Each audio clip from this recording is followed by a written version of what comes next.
What's good? I'm back, and this is just a short little video on. I did a I did a beat and reasons, and I want to add more stuff to it, but I've got the beat arranged. Basically, the intro. I have nothing. You can see that right here. Well, I have something, but I've basically muted all this first 9 bars because that's where I'm gonna build an intro inside of Logic, and then over here, of course, I got my hook, and then right here is my 16. Um, some people like to mix and reason. No problem mixing and reasons. I just prefer to mix and Logic because and that's where I got all my other AU instruments. And if I gotta add a little, I can put anything I want in there. Basically, and just add it in, enhance what I got already. But anyways, this is just a short video on how I export music out of Reasons, and this is just one way of doing it because there's other ways of doing it. You can run this actually Reasons rewire with most DAWs like Sonar, Cubase, Fruity Loops, Logic, Digital Performer, Ableton Live, Cubase, Nuendo. There's a gang of programs, man. There's a lot of them. Reaper. But anyways, what I'm gonna do. Well, the first thing you want to do is once you got your arrangement made, now you see that right here, what you want to do, that's going out to 33 bars. So you need an endpoint, and this is my endpoint right here. And usually this dude is like way at the end, but you just want to bring him back to earth and put it at the end of here. So this way, when you start exporting these tracks, they're going to stop at 33 bars and not have a whole bunch of extra useless data that when you import this into your program, your DAW, whatever it may be. But this is straight coming out of Reasons. I'm gonna play this real quick and let you know what it sounds like and stuff. Oops, hit the wrong button.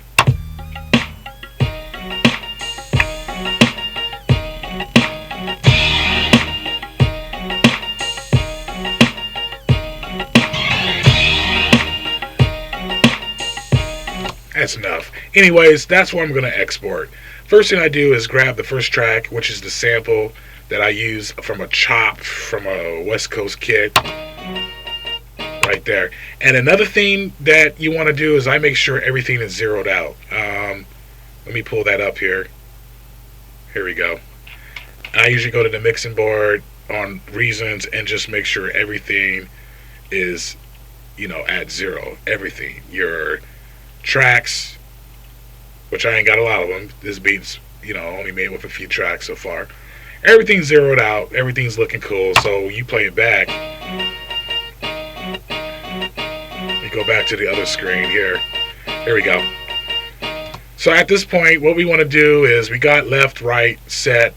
We got this end bar set at 33. So everything's going to stop at 33. You come over here to your file. You go down to export sewn as file. That's what I use pretty much for everything. Even if it's a loop, I still use this one. I already have a file, a place where I want to put this. I already got a folder name. This is where I keep most of my beats that I'm working on in Logic and Fifth and Jackson. There it is. So I'm gonna create another folder, and I'm just gonna name this Fifth and Jackson. Can't spell. And I always like to put the beats per minute in there because that's real important.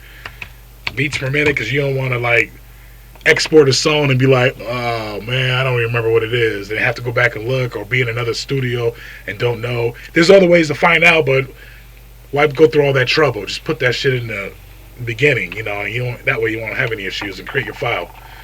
And then we know this is a sample sound, so the next thing we're going to do is make this sample, because that's what I called it, sample.